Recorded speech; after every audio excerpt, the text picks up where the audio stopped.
तो पिछली क्लासों में हमने बहुत कुछ सीख लिया है कि टैली कैसे इंस्टॉल करना है। टैली इंस्टॉल करने के बाद में उसमें कंपनी कैसे क्रिएट करना है, कंपनी में कौन सी चीज़ कहाँ पे कैसे डालनी है, गेटवे ऑफ टैली क्या होता है। तो ये सारी चीज़ें हम सीख चुके हैं। अब इस क्लास में जैसे कि मैंने आपको पिछली क्लास में बताया था कि अगली क्लास में हम सीखेंगे कि लेजर कैसे क्रिएट करते हैं, चाहे वो डेटर का लेजर हो, क्रेडिटर का लेजर हो, या फिर किसी भी तरह के जो अकाउंटिंग लेजर होते हैं कैसे क्रिएट होते हैं, या स्टॉक आइटम या यानी कि स्टॉक मास्टर जो हमारा गुड्स है, गुड्स के मास्टर्स कैसे क्रिएट होंगे। तो वो सारा जो है हम इसके आगे की क्लास में सीखने वाले हैं। लेकिन स्टॉक आइटम या लेजर को क्रिएट करने से पहले हमें जो टॉपिक कवर करना पड़ेगा वो करना पड़ेगा जीएसटी का, क्योंकि जब हम अकाउंटिंग मास्टर बनाएंगे या कोई इन्वेंट्री मास्टर बनाएंगे तो उसमें हमें जीएसटी भी कॉन्फ़िगर करना पड़ेगा। तो जीएसटी को कॉन्फ़िगर करने से पहले हमें जीएसटी के बारे में थोड़ा सा जानना पड़ेगा, और जीएसटी को टैली में कैसे इनेबल करना है वो हमें जानना पड़ेगा। क्योंकि किसी भी तरह की अगर आप अकाउंटिंग करेंगे, चाहे आप कैटेगरी कोई भी हो, इंडिया में किसी भी तरह का कोई बिजनेस है उसकी कैटेगरी कोई भी हो, तो उसमें जीएसटी रजिस्ट्रेशन तो होता ही होता है।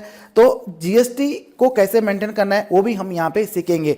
तो जीएसटी एनेबल करने के साथ साथ उसमें जो मास्टर की कॉन्फ़िगरेशन है वो कैसे होगी, तो वो सब हम यहाँ पे सीखेंगे। तो कहीं पे भी जो है इसकी मत करना, सारी चीज़ें डिटेल में आप समझना।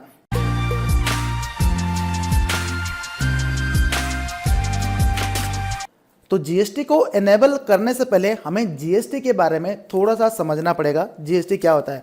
क्योंकि अभी मैं आपको अकाउंटिंग का मैंने आपको स्टार्ट नहीं किया कि अकाउंटिंग क्या होती है, अकाउंटिंग कैसे होती है। वो सब जो है पढ़ाई की चीज़ें हैं, वो पढ़ाई में आती हैं। टैली सीखने के लिए अकाउंटिंग क्या है, कैसा है, वो ज़्यादा मायने नहीं रखता है। यहाँ पर हमें अकाउंटिंग सॉफ्टवेयर सीखना है, अकाउंटिंग सॉफ्टवेयर टैली सीखना है, ठीक है। और टैली में अकाउंट क्यों हम इन्वॉल्व करें, ठीक है। कुछ चीज़ें आ जाती हैं जिसको कि हम कवर करेंगे, जैसे जीएसटी हो गया, कवर करेंगे। अब जो एंट्रियों के बारे में हम समझेंगे तब हम अकाउंटिंग को थोड़ा सा कवर करेंगे। लेकिन प्रॉपर अकाउंटिंग की क्लास जो है मैं यहाँ पे प्रोवाइड नहीं कर रहा हूँ, मैं आपको टैली सिखा रहा हूँ। तो टैली सीखने के लिए मैं अकाउंटिंग में ज़्यादा इन्वॉल्व नहीं होता, क्योंकि अकाउंटिंग अपने आप में बहुत बड़ी चीज़ है। मतलब आपको काफ़ी टाइम लगता है अकाउंटिंग सीखने में, अकाउंटिंग थ्योरिकल बहुत ज़्यादा होती है, ठीक है। तो मैं अगर अकाउंटिंग के बारे में आपको 5 मिनट या 10 मिनट बता दूं तो आपको अकाउंटिंग नहीं आएगी। अकाउंटिंग का जो प्रोस्पेक्ट है वो दूसरा है, ठीक है, और टैली सीखने का प्रोस्पेक्ट दूसरा है। हालांकि टैली में आप काम तो अकाउंटिंग का ही करोगे, लेकिन अकाउंटिंग सीखना और टैली सीखना दोनों में डिफरेंस है, ठीक है। टैली कोई भी सीख सकता है, चाहे आपको अकाउंट्स आता है या नहीं आता है, कोई भी टैली में एंट्री कर देगा, कोई भी टैली में डाटा एंट्री कर सकता है, क्योंकि जो एंट्रीज होती हैं वो बहुत ही नॉर्मल एंट्रीज होती हैं, ठीक है। अब होता है कि भाई balance sheet banana, profit and loss banana, audit करना, या जो फाइनेंशियल रिपोर्ट्स होती हैं उनको बनाना। तो भाई वो जब एडवांस में हम जाएंगे तो हम पढ़ेंगे कि अकाउंटिंग में इस रिपोर्ट्स का मतलब क्या होता है, अकाउंटिंग में ये क्या होता है। लेकिन अभी हम अकाउंटिंग को इग्नोर कर रहे हैं, मतलब अकाउंटिंग लेक्चर्स को इग्नोर कर रहे हैं, ठीक है। अब आपने बहुत सारे जो सिखाने वाले देखे होंगे या बहुत सारे जो टीचर देखे होंगे, वो सबसे पहले आपको अकाउंटिंग के बारे में ज्ञान देते हैं, ठीक है। तो वो अच्छा करते, उनके अकॉर्डिंगली वो ठीक है, अच्छा है। लेकिन मेरी अकॉर्डिंगली अकाउंटिंग एक दूसरा प्रोस्पेक्ट है, ठीक है। उसका टैली के साथ इनबिल्ट नहीं करते हैं या टैली के साथ उसको नहीं जोड़ते हैं, क्योंकि टैली सीखना और अकाउंटिंग सीखना दोनों अलग अलग प्रोस्पेक्ट हैं, ठीक है। तो हम टैली सीख रहे हैं तो मैं आपको टैली के बारे में ही ज़्यादा बताने की कोशिश करता हूं कि आपको टैली कैसे सीखना है, टैली कैसे चलाना है, टैली में कौन सी चीज़ें क्या होती हैं। तो टैली के आपको सारे XYZ पता होने चाहिए, ठीक है। तो जीएसटी को एनेबल करने से पहले हमें थोड़ा सा जीएसटी के बारे में पता होना चाहिए कि जीएसटी क्या होता है। तो भाई जीएसटी क्या होता है, जीएसटी की फुल फॉर्म होती है गुड्स एंड सर्विस टैक्स, ठीक है। जैसे कि पहले के ज़माने में क्या होता था, पहले के ज़माने में मतलब 2017 से पहले क्या होता था, 2017 से पहले अलग अलग टैक्सेशन हुआ करते थे। जैसे कि वैट हो गया, उसके साथ साथ जो है जिसकी सर्विस इंडस्ट्री में अगर कोई बिजनेस है यानी कि सर्विस दे रहा है तो सर्विस टैक्स हो गया। फिर जो मैन्युफैक्चरिंग में है उसके लिए एक्साइज हो गया, और एक्साइज के साथ साथ आपका जो पेमेंट का लेन देन है उसमें टीडीएस हो गया। तो इन सब को ख़त्म करके, ठीक है, 2017 में इन सब को ख़त्म करके टीडीएस को छोड़ के, जैसे कि वैट को ख़त्म कर दिया, एक्साइज को ख़त्म कर दिया, सर्विस टैक्स को ख़त्म कर दिया, और इन सब को ख़त्म करने के बाद जो गवर्नमेंट ने अप्लाई किया वो किया जीएसटी को अप्लाई किया, यानी कि जीएसटी को इनरोल किया 1 जुलाई 2017 को। ठीक है, तो 1 जुलाई 2017 से ऑल ओवर इंडिया में, चाहे वो कोई भी स्टेट क्यों ना हो, उसमें से 1-2 स्टेट ऐसे हैं जिनमें कि जीएसटी अभी भी नहीं लगता है, या कुछ ऐसी कैटेगरीज हैं, चुनिंदा कुछ ऐसी कैटेगरीज हैं जिसमें कि जो है जीएसटी नहीं लगता, वहाँ पे वैट ही चलता है। जैसे कि जो आपका पेट्रोल पंप्स हैं, ठीक है, तो पेट्रोल पंप्स में जीएसटी नहीं लगता है, वहाँ पे अभी भी वैट ही चलता है। ठीक है, तो 1-2 कुछ इंडस्ट्रीज ऐसी हैं जहाँ पे वैट ही चलता है, उसमें जीएसटी एप्लीकेबल नहीं हुआ है। लेकिन 99% जो इंडस्ट्रीज हैं या 99% जो बिजनेसेस हैं वहाँ पे जीएसटी एप्लीकेबल है इंडिया में। ठीक है, तो जीएसटी की फुल फॉर्म क्या होती है? जीएसटी की फुल फॉर्म होती है गुड्स एंड सर्विस टैक्स, यानी कि जो कि गुड्स, यानी कि जो आइटम है, जो गुड्स है आपका, जो आइटम आप बना रहे हैं, खरीद रहे हैं, बेच रहे हैं, उस पर जो टैक्स लगने वाला है, और जो आप सर्विस दे रहे हैं, सर्विस मतलब जैसे कि आपने किसी को कंसल्टेंसी दी, जैसे कि मैं आपको पढ़ा रहा हूं, आपसे मैं चार्ज करूंगा। ठीक है, मान लीजिए मेरी फीस है, मान लीजिए आपकी जो ट्यूशन फीस है वो है 1000 रुपये, तो 1000 रुपये के साथ साथ आपको उसके ऊपर टैक्स भी देना पड़ेगा। अब कितना देना पड़ेगा वो अभी आगे हम डिस्कस करेंगे। तो जो भी सर्विस होती है, चाहे आप किसी को कंसल्टेंसी दे रहे हैं या आपको किसी भी तरह की सर्विस दे रहे हैं, तो उसके ऊपर जो टैक्स लगेगा वो लगेगा जीएसटी। या जो भी आप गुड्स, यानी कि माल, जो आइटम हो गया, जो भी माल आप खरीद रहे हैं, बेच रहे हैं, उस पर जो टैक्स लगेगा वो लगेगा जीएसटी। ठीक है, तो जीएसटी, अब आप कहेंगे कि यार जीएसटी कितने प्रकार के होते हैं, तो जीएसटी का कोई प्रकार नहीं होता। ठीक है, एक ही तरह का जीएसटी होता है, इसके कोई भी अलग अलग वैरायटी नहीं है। तो अब जीएसटी के अंदर रेट्स आ जाते हैं, अलग अलग रेट, कि भाई कौन सी आइटम पे क्या, कौन से माल पे या कौन से गुड्स पे क्या जीएसटी लगना है। ठीक है, तो सर्विस के केस में तो बिल्कुल सिंपल है कि भाई एक ही रेट लगेगा 18%। मान लीजिए आप किसी को कोई सर्विस दे रहे हैं और आप जीएसटी के अंडर में आते हैं, तो आपको 18% का टैक्स लगा के देना पड़ेगा, यानी कि सामने वाले से आपने 18% का टैक्स लेना है। ठीक है, और अगर आप गुड्स की ट्रेडिंग करते हैं, गुड्स की मैन्युफैक्चरिंग करते हैं, तो यहाँ पे गवर्नमेंट ने अलग अलग जो आइटम का जो अलग अलग कैटेगरी हैं, उन पे अलग अलग जो रेट हैं वो जो है सेट किए हुए हैं। ठीक है, जैसे कि कोई स्टील इंडस्ट्री है जहाँ पे स्टील का काम होता है, उसमें अलग रेट है।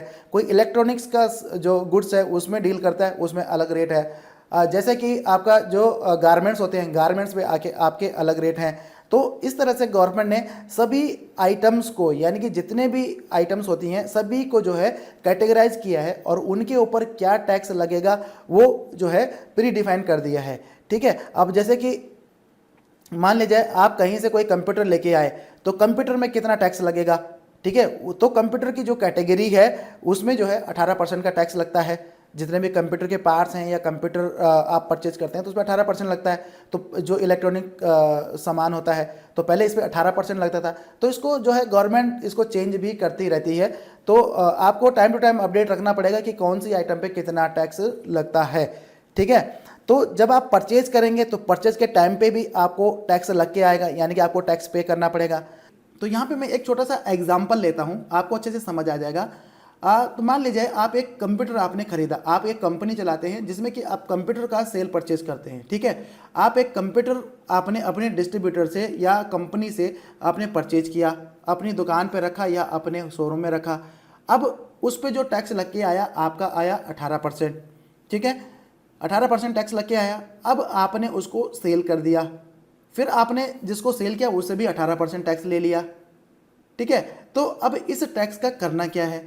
जो आपने जिससे परचेज किया उसको दे दिया और जिससे आपने सेल किया उससे भी ले लिया। तो भाई अब इस टैक्स का क्या करना है, इसको कैसे एडजस्ट करना है, इसको किसी को पे करना है कि नहीं करना है।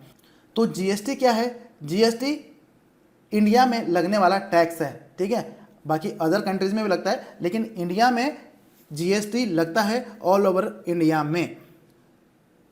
ठीक है, तो आपको वैसे देखिए जीएसटी की जब एडवांस क्लास चलेंगी तो जीएसटी के बारे में डिटेल में तब जानेंगे कि जीएसटी में कैसे कैसे क्या क्या होता है, उसके बारे में क्या क्या चीज़ें होती हैं, तो वो तो हम एडवांस क्लास में समझेंगे। लेकिन यहाँ पे जीएसटी अगर हम एनेबल कर रहे हैं या अगर कोई आपसे पूछ ले कि जीएसटी क्या होता है तो आपको पता होना चाहिए, क्योंकि जब हम अभी कॉन्फ़िगरेशन करेंगे किसी आइटम में या किसी लेजर में, या जब कोई वाउचर एंट्री करेंगे, कोई बिल बनाएंगे, तो वहाँ पे जीएसटी को इन्वॉल्व करेंगे, तो आपको पता होना चाहिए कि जीएसटी क्या होता है। ठीक है, तो ये तो जनरली मैंने एक छोटा सा एक इंट्रोडक्शन जीएसटी का आपको दिया है, तो उम्मीद करता हूँ कि आपको समझ आ गया होगा। तो जीएसटी को एनेबल करने के लिए हमें गेटवे ऑफ टैली में F11 प्रेस करना है, और F11 तो शॉर्टकट कमांड है। अगर आप चाहें तो यहाँ पे कंपनी में जाके और यहाँ पे फीचर्स में जो है यहाँ पे भी जा सकते हैं। ठीक है, तो ये जो विंडो यहाँ पे ओपन हुई है ये हुई है F11 फीचर्स की विंडो। ठीक है, जैसे कि मैंने आपको स्टार्टिंग में बताया था जब मैंने कंपनी क्रिएट किया था कि भाई F11 में है जो मेन फीचर्स हैं, कोई भी अगर आपने कोई भी चीज़ एनेबल करनी है तो उसके लिए आपको F11 से वो फीचर पहले इनेबल करना पड़ेगा, उसके बाद जो है उसका यूज कर सकते हैं। ठीक है, तो F11 में हमने यहाँ पे जीएसटी को इनेबल करना है, तो ये F11 की विंडो है। तो यहाँ पे राइट हैंड साइड में आप देखेंगे तो यहाँ पे अब देखिए यहाँ पे 2-3 ऑप्शन आपको देख रहे हैं जीएसटी के बारे में। तो ये जो है मैं लेटेस्ट रिलीज में आपको बता रहा हूँ 4.0 में, तो कुछ इस तरह का दिखता है। ठीक है, तो यहाँ पे देखिए टैक्सेशन में आ जाते हैं, enable goods and service tax यानी कि जीएसटी, तो इसको हमें यहाँ पे यस करना है। ठीक है, अगर नो है तो यस करना है। तो इसको जैसे हम यहाँ पे यस करते हैं तो यहाँ पे क्या होता है कि आप मल्टीपल जीएसटी नंबर आप यहाँ पे मेंटेन कर सकते हैं। तो मल्टीपल के बारे में बाद में जानेंगे एडवांस क्लास में। यहाँ पे हम जानते हैं कि हमें जीएसटी को कैसे यूज़ करना है। अगर आपका मल्टीपल, तो एक मतलब दूसरा सेगमेंट हो गया कि मतलब आप मल्टीपल को एक साथ कैसे करेंगे, कैसे मेंटेन करेंगे। ठीक है, तो उस पर अभी हम नहीं जाते हैं, वो बाद में जाएंगे जब हम जीएसटी रिटर्न पे पहुंचेंगे। तो वहाँ पे जीएसटी रिटर्न अलग अलग जीएसटी की कैसे बनती है, मल्टी जीएसटी की कैसे बनती है, वो सब हम सीखेंगे। लेकिन यहाँ पे सिंगल जीएसटी की बात करते हैं। तो सिंगल जीएसटी में देखिए जब हमने जीएसटी फीचर्स में गए तो यहाँ पे जीएसटी डिटेल हमें यहाँ पे डालनी होती हैं। तो जीएसटी डिटेल कौन सी जीएसटी डिटेल है, किसकी डालनी है, ये कंपनी की जीएसटी की डिटेल डालनी है। जैसे कि मान लीजिए मैं एक बिजनेसमैन हूँ और मेरे को टैली में मैंने कंपनी क्रिएट कर दी है। अब मेरे पास जो है जीएसटी रजिस्ट्रेशन भी है। मैं अगर मैन्युफैक्चरर हूँ या मैं होलसेलर हूँ या रिटेलर हूँ तो मेरे पास जो है जीएसटी का रजिस्ट्रेशन है। तो जीएसटी का रजिस्ट्रेशन होने के नाते मेरे को अपने बिल पे या अपने बिल के साथ साथ अपनी जीएसटी की रिटर्न भी भरनी पड़ेगी। तो सबसे पहले तो मुझे उसकी एनेबलमेंट करनी पड़ेगी टैली में। तो जीएसटी रजिस्ट्रेशन में जो भी डिटेल्स आपके जीएसटी सर्टिफिकेट में हैं तो वो सब आपको यहाँ पे डालनी है। ठीक है, तो यहाँ पे मैं और भी फीचर्स एनेबल कर देता हूँ ताकि आपको समझने में आसानी रहे। तो यहाँ पे मैं फिर F12 करता हूँ। तो यहाँ पे देखिए नीचे F12 का यहाँ पे ऑप्शन आता है। देखिए जिस स्क्रीन पे भी आप हैं, ठीक है, अब यहाँ पे बहुत सारे ऑप्शंस आते हैं लेकिन सारे ऑप्शंस यहाँ पे विजिबल नहीं हो रहे हैं। तो उन ऑप्शन को एनेबल या डिसेबल करने के लिए, यानी कि यहाँ पे शो करने के लिए, इनेबल करने के लिए, ठीक है, मतलब इनेबल करने के लिए अगर यहाँ पे लाने हैं या डिसेबल करने के लिए यहाँ पे लाने हैं तो हमें क्या करना पड़ेगा, इस स्क्रीन की कॉन्फ़िगरेशन से इनेबल करना पड़ेगा। क्योंकि जो मैंडेटरी इन्फॉर्मेशंस होती हैं, जो कंपलसरी होती है, वो तो सब यहाँ पे ऑटोमेटिकली इनेबल हो जाती है। लेकिन बहुत सारी जो ऑप्शन हैं, बहुत सारी जो फीचर्स हैं वो अभी यहाँ पे नहीं आ रहे हैं। तो टैली में आप ये मान के चलो कि जितने भी जिस स्क्रीन पे भी आप हैं उस स्क्रीन की कॉन्फ़िगरेशन F12 होती है। ठीक है, चाहे आप किसी भी स्क्रीन पे हैं, अगर उसकी कोई सेटिंग होगी तो वो आपको उसी स्क्रीन में F12 करके आपको सेटिंग मिलेगी। जैसे कि ये स्क्रीन है जीएसटी डिटेल्स की। अब यहाँ पे राइट हैंड साइड में आप देखोगे नीचे तो यहाँ पे कॉन्फ़िगरेशन का बटन है। तो ये कॉन्फ़िगरेशन किसकी है, जो स्क्रीन हमें अभी दिख रही थी उसमें क्या क्या इनेबल करना है, क्या क्या डिसेबल करना है, कि हमें वो ऑप्शन शो करे या ना करे। तो यहाँ पे मैं सारे ऑप्शन यहाँ पे इनेबल कर देता हूँ ताकि आपको सारे ऑप्शंस के बारे में बता सकूँ। ठीक है, तो ये हो गया जीएसटी। यहाँ पे देखो और यहाँ पे ऑप्शंस भी आ गए हैं, ये सारे रिकन्सिलेशन, कॉन्फ़िगरेशन और एलएटीवी बाउंड डिटेल्स सारी यहाँ पे आ गई हैं। अब यहाँ पे क्या करना होता है, ठीक है, यहाँ पे हमें सबसे पहले हम ऊपर यहाँ पे नहीं जाएंगे, ये तब हम इसको यूज़ करेंगे जब हम मल्टी जीएसटी नंबर का यहाँ पे ऑप्शन एनेबल करेंगे, या मल्टी जीएसटीएन यानी कि मल्टी जीएसटी नंबर एक ही डाटा में एक ही कंपनी में कैसे यूज़ करना है, तब हम इसको इस्तेमाल करेंगे। तो यह भी हम एक्टिव ही रहने देते हैं। उसके बाद बैक यहाँ पे देखिए बैक स्पेस में स्टेट, आपका स्टेट कौन सा है, तो जो आपका जीएसटी का रजिस्ट्रेशन सर्टिफिकेट होगा उसमें आपका स्टेट भी होगा कि भाई आपका जो रजिस्ट्रेशन है कौन से स्टेट का है। तो जैसे कि हमारा रजिस्ट्रेशन है दिल्ली का, ठीक है, तो ये हमने यहाँ पे दिल्ली स्टेट चूज कर लिया है इस लिस्ट से, ठीक है। अब यहाँ पे रजिस्ट्रेशन टाइप, तो रजिस्ट्रेशन टाइप भी अलग अलग तरह के हो सकते हैं, यानी कि 3 तरह के रजिस्ट्रेशन टाइप होते हैं। एक होता है रेगुलर, एक होता है कंपोजिशन और एक होता है रेगुलर जो अंडर आता है SEZ के, ठीक है। तो आपका किस तरह का जो है जीएसटी रजिस्ट्रेशन टाइप है, तो ये जो डिटेल है कि आपका किस तरह का जो है रजिस्ट्रेशन टाइप है या आपका जीएसटी नंबर क्या है, या जो भी डिटेल मैं यहाँ पे डाल रहा हूँ वो आपको जो आपका जीएसटी का रजिस्ट्रेशन सर्टिफिकेट होगा उसमें सारी डिटेल्स मिल जाएंगी। तो रेगुलर क्या होता है, कंपोजिशन क्या होता है, पहले हम ये समझते हैं। तो भाई रेगुलर वो होता है कि जो जीएसटी पे भी करता है, जहाँ से परचेज करेगा वहाँ पे करेगा, और जब सेल करेगा तो वहाँ पे जीएसटी सामने वाले से जीएसटी भी लेगा। अब मान लीजिए आपने 1000 रुपये की परचेज की और उसमें 18% जीएसटी पे किया 180 रुपये, ठीक है। और जब आपने उसी आइटम को जिसको आपने परचेज किया था 1000 रुपये में, उसको आगे आपने 2000 रुपये में सेल किया, तो उस पर भी आप 18% जीएसटी लगाएंगे। तो अब आप सामने वाले से कितना जीएसटी लेंगे, 2000 का 18% लेंगे, यानी कि 360 रुपये जीएसटी लेंगे।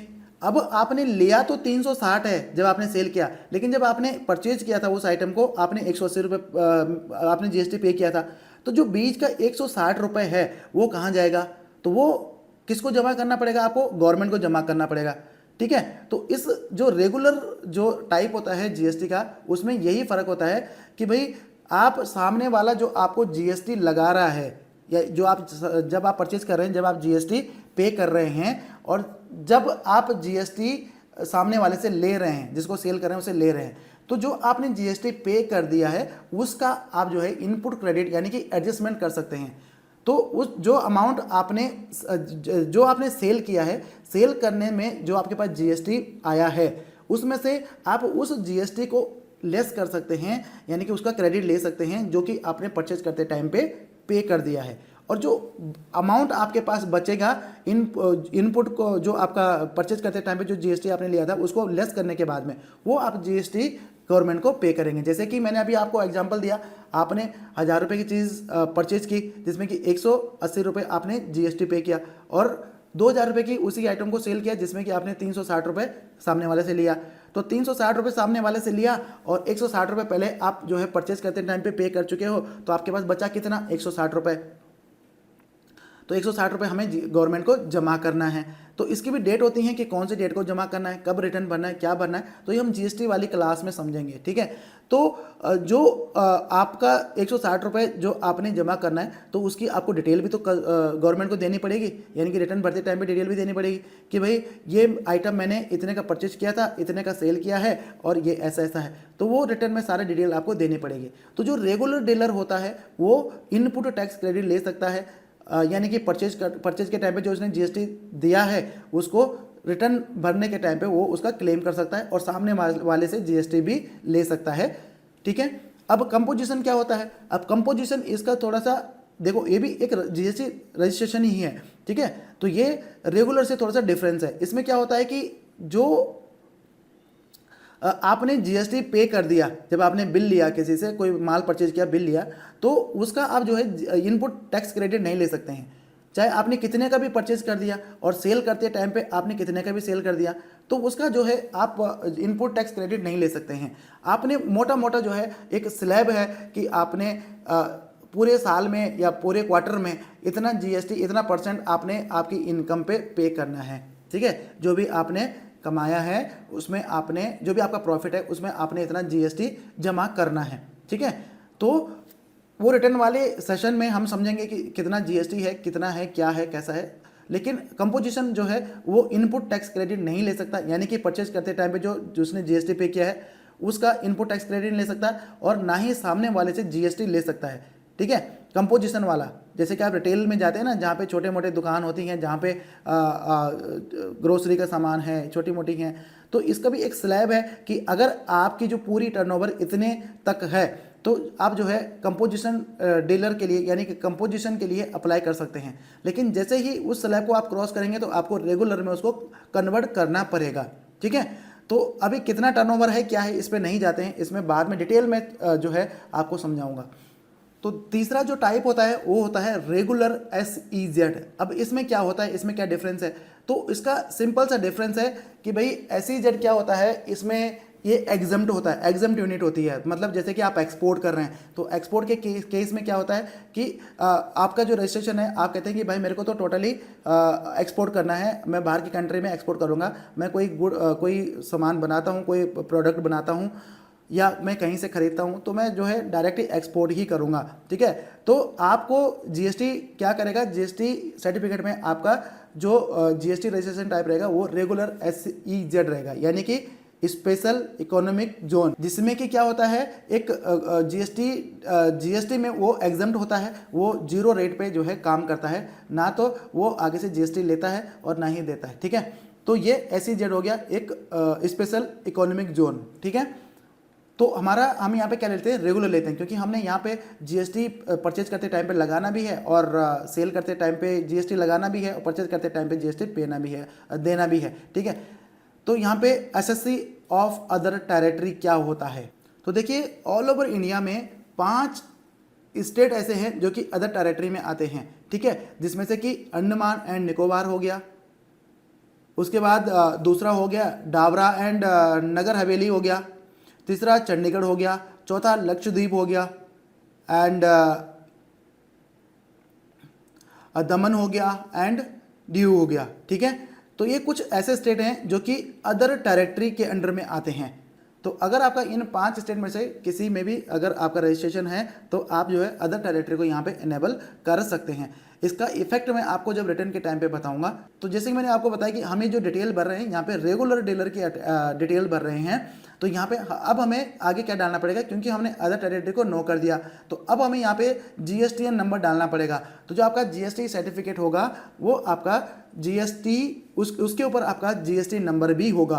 तो GST नंबर जो है अलग अलग स्टेट का अलग अलग कोड के साथ आता है। तो जैसे कि मैं एग्जांपल के लिए आपको बताता हूँ, जैसे कि दिल्ली का जो GST नंबर है वो 07 से स्टार्ट होता है, हरियाणा का 06 से स्टार्ट होता है, यूपी का 09 से स्टार्ट होता है। तो इस तरह से अलग अलग स्टेट के अलग अलग GST कोड से उनका GST नंबर स्टार्ट होता है। अब जो GST नंबर होता है वो भी अपने आप में यूनिक होता है। ठीक है, जो GST नंबर आपने एक बार अप्लाई कर दिया तो वो दूसरा किसी और को वो किसी दूसरे के पास नहीं हो सकता या किसी दूसरे को अलॉट नहीं हो सकता है। ठीक है, तो GST नंबर आपको यहाँ पे डालना पड़ेगा। तो यहाँ पे मैं एक GST नंबर डाल देता हूँ। तो GST नंबर जो है आपका 15 डिजिट का होता है। तो ये मैंने GST नंबर डाल दिया, जैसे कि दिल्ली का GST नंबर है तो ये पूरा मैंने यहाँ पे GST नंबर डाल दिया है। ठीक है, अब जो भी आपके GST रजिस्ट्रेशन सर्टिफिकेट में है वो आप यहाँ पे GST नंबर डाल दीजिए। अब यहाँ पे आता है पीरियोडिकली ऑफ GSTR1। भाई आप GSTR1 किस टाइप से, यानी कि आपका पीरियोडिकली क्या है, आपका मंथली GST रिटर्न जाएगा या क्वार्टरली जाएगा। ठीक है, तो ये आपके टर्नओवर पे डिपेंड करता है। तो यहाँ पे हम जो है मंथली ले लेते हैं। ठीक है, उसके बाद जो है प्लेस ऑफ सप्लाई क्या है, जहाँ फॉर इनवर्ड के लिए कि अगर कोई आपके यहाँ पे गुड्स सेल करेगा यानी कि आपके यहाँ पे गुड्स भेजेगा तो आपका प्लेस ऑफ सप्लाई क्या है, तो हमारा दिल्ली का रजिस्ट्रेशन है तो दिल्ली यहाँ पे आ जाएगा। ठीक है, तो कभी कभी होता है कि भाई आपका ऐसा भी हो सकता है सिचुएशन कि आपका जैसे कि ये GST नंबर है, ये रजिस्टर्ड तो दिल्ली में है और मान लीजिए जिसका जो गोडाउन है वो हरियाणा में है, तो हम यहाँ पे प्लेस ऑफ सप्लाई क्या कर देंगे, हरियाणा कर देंगे, ताकि जो भी हम परचेज की एंट्री करेंगे या कुछ सेल करेंगे तो उसमें जो प्लेस ऑफ सप्लाई लिखा आएगा वो हरियाणा लिखा आएगा। ठीक है, तो जो भी आपका प्लेस ऑफ सप्लाई है, रजिस्टर्ड प्लेस ऑफ सप्लाई, वो आप यहाँ पे डालेंगे। ठीक है, उसके बाद आ जाते हैं ई इनवाइस। तो ई इनवाइस क्या होता है और ई इनवाइस कैसे बनाना होता है, इसको हम जो है ई इनवाइस वाले क्लास में समझेंगे जब हम बिल बनाएंगे और ई इनवाइस बनाएंगे और ई वे बिल बनाएंगे, तो उसमें हम यहाँ पे इसके बारे में डिटेल में समझेंगे। तो यहाँ पे मैं इस ऑप्शन को स्किप कर देता हूँ, ई इनवाइस का और ई वे बिल का ऑप्शन। ठीक है, अभी हम ई इनवाइस और ई वे बिल पे नहीं जा रहे हैं। अभी हमें क्या करना है, अभी हमें सिर्फ GST कॉन्फ़िगर कैसे करना है, और जीएसटी की एंट्रियों के लिए हम इसको जीएसटी को इनेबल कर रहे हैं। ठीक है, अब यहाँ पे जो ये जो ई इनवाइज और ई बी बिल है इसको हम एक साथ समझेंगे, और जब हम बिलिंग पे जाएंगे तो उस टाइम पे हम इसको इनेबल करेंगे, और उसके बारे में फिर मैं आपको इसके बारे में डिटेल में बताऊंगा। तो अब अगला ऑप्शन आ जाता है रिकन्सिलेशन कॉन्फ़िगरेशन। तो use voucher number and dates as a supplier invoice number. तो इसको अभी हम यहाँ पे नो रखते हैं। ठीक है, ये डिटेल अभी हमारे काम की नहीं है। हाँ, अगर जब हम सेल्स का इनवाइस बनाएंगे और एक्सपोर्ट इनवाइस बनाएंगे, जैसे कि बाहर की कंट्रीज़ के लिए बनाते हैं, तो फिर हम इस ऑप्शन का भी इस्तेमाल करेंगे एलयूटी बाउंड डिटेल का। ठीक है, तो अदरवाइज उससे पहले हमें कुछ नहीं करना है। तो यहाँ पे ऑटोमेटिकली ये आ रहा है, जब भी आप कंपनी क्रिएट करेंगे टैली 4.0 में, तो आपको ये यहाँ पे ऑटोमेटिकली लिखा आ जाएगा आपका स्टेट और उसके आगे रजिस्ट्रेशन। ठीक है, आप इसको चेंज भी कर सकते हैं। तो ये हमने ये किसके लिए काम आएगा, जब आप मल्टीपल जीएसटी नंबर बनाएंगे तो उसमें काम आएगा। तो ये जब हम मल्टीपल जीएसटी यूज़ करेंगे तब मैं इसके बारे में आपको बताऊंगा। तो ये मैंने यहाँ पे एक्सेप्ट कर दिया। उसके बाद आ जाता है set alter GST rate and other details. तो उसको हम यहाँ पे एनेबल करते हैं। तो यहाँ पे देखिए, यहाँ पे हमें क्या करना पड़ेगा। तो जैसे कि मैंने आपको जीएसटी के बारे में बताया कि जीएसटी क्या होता है। अब जीएसटी में अब जो आइटम आप सेल कर रहे हैं या परचेज कर रहे हैं, या जो सर्विस आप सेल कर रहे हैं, या जो कोई सर्विस आप परचेज कर रहे हैं, तो उसमें क्या होता है, एक यूनिक कोड दिया गया है, जैसे कि HSN कोड दिया गया है, या SAC कोड दिया गया है। ठीक है, पर्टिकुलर सर्विस के लिए SAC कोड दिया गया है, पर्टिकुलर आइटम के लिए यानी कि गुड्स के लिए HSN कोड दिया गया है जीएसटी की तरफ से। तो हर एक आइटम का अपना एक HSN कोड होगा। ठीक है, तो वो आप किस तरह से टैली में इनेबल करना चाहते हैं, तो यहाँ पे हम इसको नॉट एप्लीकेबल रखते हैं। ठीक है, यहाँ पे दो तरह के होते हैं। यहाँ पे अगर आप देखेंगे दो तरह के होते हैं, स्पेसिफाई ईयर और यूज जीएसटी क्लासिफिकेशन।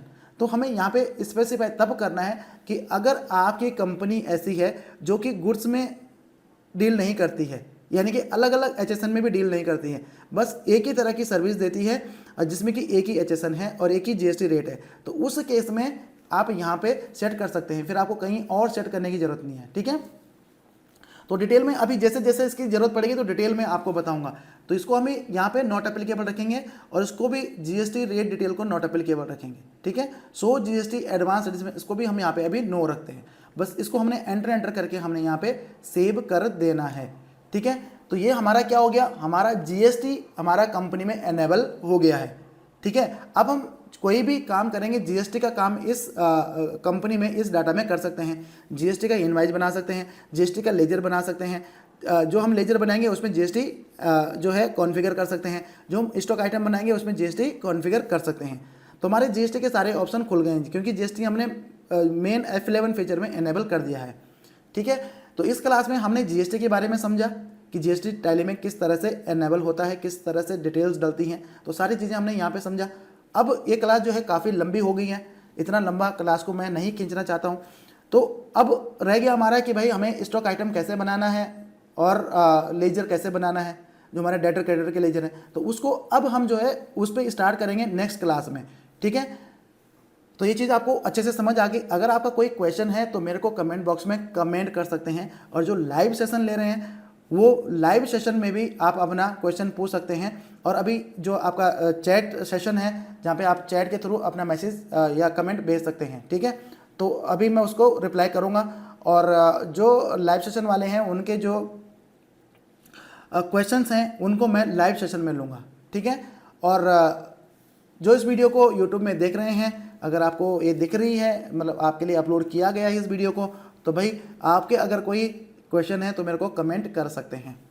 ठीक है, तो चलिए इस सेशन में इतना ही, इस क्लास में इतना ही। अगली क्लास को बिल्कुल मिस मत करना, क्योंकि वो और भी इंपॉर्टेंट होने वाली है। उसमें हम सब सीखने वाले हैं कि भाई लेजर कैसे बनाना है, डेटर का लेजर कैसे बनता है, क्रेडिटर का लेजर कैसे बनता है, बैंक का लेजर कैसे बनता है, एक्सपेंस का लेजर कैसे बनता है, जीएसटी के लेजर कैसे बनेंगे, और जैसे कि और भी जो है फिक्स असेट्स के लेजर कैसे बनेंगे। तो बहुत सारी चीज़ें हैं लेजर्स में ही। ठीक है, उसमें ही आपको काफ़ी कुछ सीखने को मिलेगा। उनकी कॉन्फ़िगरेशन कैसी होती हैं, तो क्योंकि मेन है लेजर अगर आपने सही बना दिया तो सारी चीज़ें सही हो जाएंगी। ऐसे ही स्टॉक आइटम में भी कैसे बनानी है, स्टॉक आइटम कैसे बनानी है, स्टॉक आइटम में कैसे कॉन्फ़िगरेशन करनी है, जीएसटी एनेबल कैसे करना है, तो सब हम जो है उसमें समझेंगे। तो अभी तक उम्मीद करता हूँ कि आपको अच्छे से समझ आ गया होगा कि भाई कंपनी कैसे बनाना है, कंपनी के अंदर कंपनी की डिटेल्स कैसे डालनी है, और कंपनी को स्टार्ट कैसे करना है, जीएसटी को इनेबल कैसे करना है। ठीक है, तो चलिए मिलते हैं अगली क्लास में, तब तक के लिए टाटा बाय बाय।